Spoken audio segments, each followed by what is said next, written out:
ಅರಣ್ಯ ಮತ್ತು ಜಲಸಂಪತ್ತು ಈ ತಾಲೂಕಿನಲ್ಲಿ ಹೇರಳವಾಗಿದ್ದರೂ ಸಹ ಜನಜೀವನ ಸಂಕಷ್ಟದಲ್ಲಿಯೇ ಇದೆ ಎಂದು ಮೈಸೂರು ಜಿಲ್ಲಾ ಉಸ್ತುವಾರಿ ಸಚಿವ ಎಚ್.ಸಿ. ಮಹದೇವಪ್ಪ ತಿಳಿಸಿದರು. ಪಟ್ಟಣದ ಅಂಬೇಡ್ಕರ್ ಭವನದಲ್ಲಿ ಬುಧವಾರ ನಡೆದ ಸಾರ್ವಜನಿಕರ ಸಮಸ್ಯೆಗಳ ಅಹವಾಲು ಸ್ವೀಕಾರ ಕಾರ್ಯಕ್ರಮದಲ್ಲಿ ಭಾಗವಹಿಸಿ ಮಾತನಾಡಿದರು. 1 ಲಕ್ಷಕ್ಕೂ ಹೆಚ್ಚು ಪರಿಶಿಷ್ಟ ಜಾತಿ ಮತ್ತು ಪಂಗಡದ ಜನರೇ ವಾಸಿಸುತ್ತಿದ್ದು ಭೌಗೋಳಿಕವಾಗಿ ಅತಿ ದೊಡ್ಡ ತಾಲೂಕು ಆಗಿದೆ. ಮುಖ್ಯಮಂತ್ರಿಗಳೊಂದಿಗೆ ಮಾತನಾಡಿ ಹೆಚ್ಚಿನ ಅನುದಾನ ನೀಡಲು ಕ್ರಮ ವಹಿಸುತ್ತೇನೆ ಎಂದರು. ಈ ತಾಲೂಕಿನ ಬಹುತೇಕ ಭಾಗ ಕಾಡಂಚಿಗೆ ಹೊಂದಿಕೊಂಡಿದ್ದು ವನ್ಯಜೀವಿ ಮಾನವ ಸಂಘರ್ಷ ಅತಿ ಹೆಚ್ಚಿದೆ. ರೈಲ್ವೆ ಬ್ಯಾರಿಕೇಡ್ ಅಳವಡಿಸಲು ಸಹ ಕ್ರಮ ಕೈಗೊಳ್ಳಲಾಗುವುದು ಎಂದರು.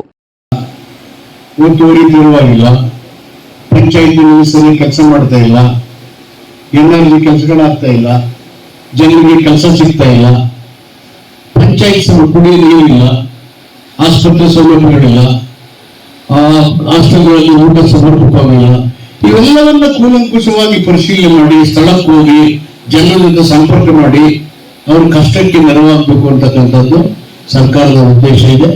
ಸರ್ಕಾರ ನೇರವಾಗಿ ಜನರ ಬಳಿಗೆ ಹೋಗಬೇಕು.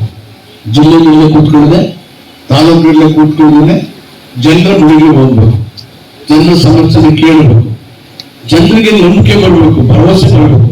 ಸರ್ಕಾರ ಇದೆಯಪ್ಪ, ನಮ್ಗೆ ತೊಂದರೆ ಆದ್ರೆ ನಮ್ಗೆ ದಾಖಲೆಗಳ ಅಹವಾಲು ಸ್ವೀಕಾರ ಸಭೆಯಲ್ಲಿ ಸಾಕಷ್ಟು ಅರ್ಜಿಗಳ ಮಹಾಪೂರವೇ ಹರಿದು ಬಂತು. ಕೆರೆಗಳ ಒತ್ತುವರಿ ತೆರವು, ಸರಗೂರು ಪಟ್ಟಣದಲ್ಲಿ ಮಿನಿ ವಿಧಾನಸೌಧದ ಕಟ್ಟಡ, ಸಬ್ ರಿಜಿಸ್ಟ್ರಾರ್ ಕಚೇರಿಗೆ ಸೇರಿದಂತೆ ವಿವಿಧ ಇಲಾಖೆಯ ಕಚೇರಿ ಕಟ್ಟಡಗಳ ನಿರ್ಮಾಣಕ್ಕೆ ಮನವಿ ಮಾಡಿದರು.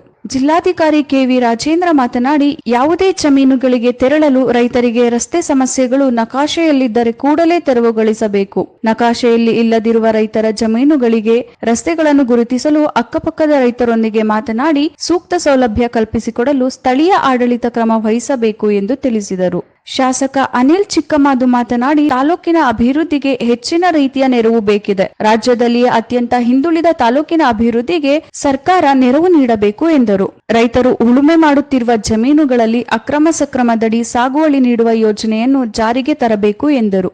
ಎಸ್ಸಿಪಿಟಿಎಸ್ಪಿ ಯೋಜನೆಯಲ್ಲಿ ತಾವೇ ಸಚಿವರಿದ್ದೀರಿ. ಅತಿ ಹೆಚ್ಚು ಪಾಪ್ಯುಲೇಷನ್ ಎಸ್ಸಿಪಿಟಿಎಸ್ಪಿ ಯೋಜನೆ 1,10,000 ಬರ್ತಾರೆ ಸರ್.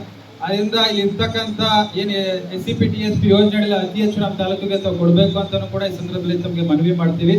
ಮತ್ತೆ ಸರಗೂರಿನಲ್ಲಿ ನಾವು ಕಳೆದ ಬಾರಿ ಏನು 2020-21 ಸಾಲಲ್ಲಿ ಮಳೆಯಲ್ಲಿ ಹಾನಿಯಾದಂಥ ಮನೆಗಳು ಸುಮಾರು 1,200 ಮನೆಗಳು ಏನು ಬಾಕಿ ಉಳ್ಕೊಂಡಿದೆ ಸರ್. ಅದನ್ನು ದಯಮಾಡಿ ತಾವು ಮುಖ್ಯಮಂತ್ರಿಗಳ ಹತ್ರ ಅದನ್ನು ಒತ್ತಾಯನ ಮಾಡಿ ಆದಷ್ಟು ಬಿಡುಗಡೆ ಮಾಡಿದ್ರೆ ನಿಜವಾದ ಫಲಾನುಭವಿಗಳಿಗೆ ಅದು ಖಂಡಿತವಾಗ್ಲೂ ಕೊಟ್ಟಾಗ್ತದೆ ಸರ್. ಜಿಲ್ಲಾ ಪಂಚಾಯಿತಿ ಸಿಇಒ ಗಾಯತ್ರಿ, ಹುಣಸೂರು ಉಪವಿಭಾಗಾಧಿಕಾರಿ ರುಚಿ ಬಿಂದಾಲ್, ಎಚ್ಡಿ ಕೋಟೆ ತಹಶೀಲ್ದಾರ್ ಶ್ರೀನಿವಾಸ್, ಸರಗೂರು ತಹಶೀಲ್ದಾರ್ ರುಕಿಯಾ ಬೇಗಂ, ಇಒ ಧಣೇಶ್, ಸುಷ್ಮಾ ಇದ್ದರು.